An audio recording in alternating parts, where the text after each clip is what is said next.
Initiating moisture.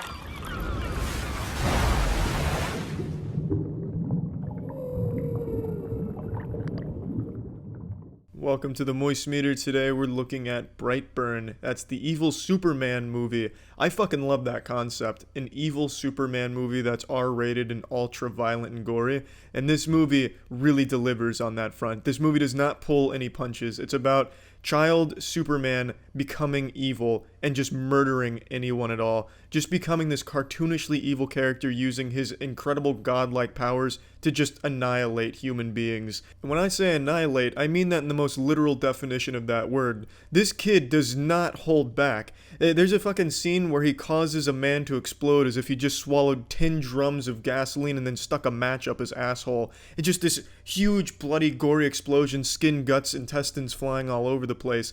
And there's just so many of these, like, unnerving, gory moments. Gore, I think, is sometimes just overused as a crutch for a horror movie where it's just supposed to be like the shock. You know, there's always like the eye scene, and this is guilty of that trope as well. But in this movie, there actually is some unique plays with gore and showing you really gross things.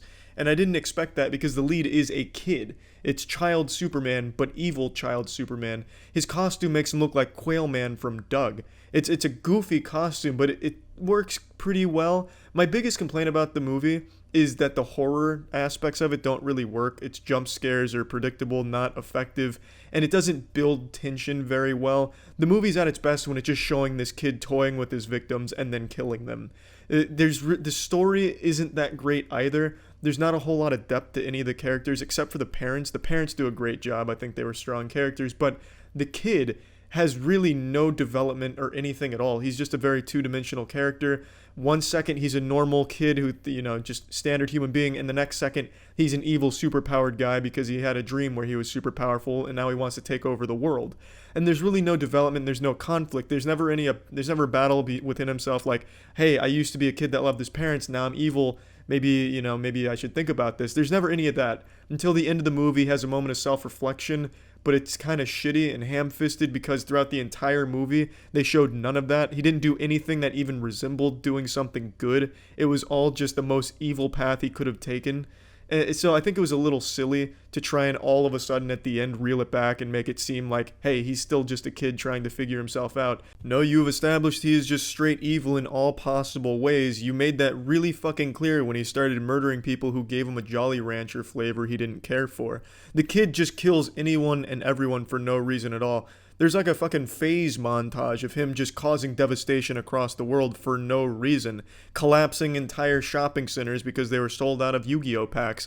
He just kills everyone and anyone. There was never a moment throughout this movie where he struggled with what's good and what's evil. He committed to just being evil. So I thought it was silly that at the end they'd try and make it like, oh, maybe he's good. Because it just didn't work at all.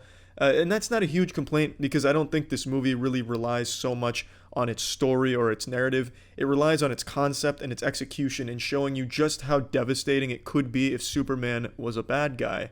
And I think it's a really fun thing they explored, and I'm excited to see more from Brightburn universe. If there is more, it'd be really nice.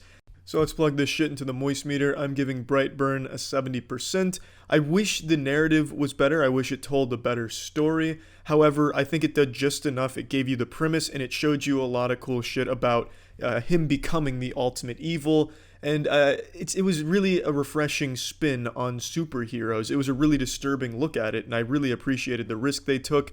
And I enjoyed it for the most part. I really think they missed the mark with their horror elements. It was just really generic in that regard, but everything else it did well.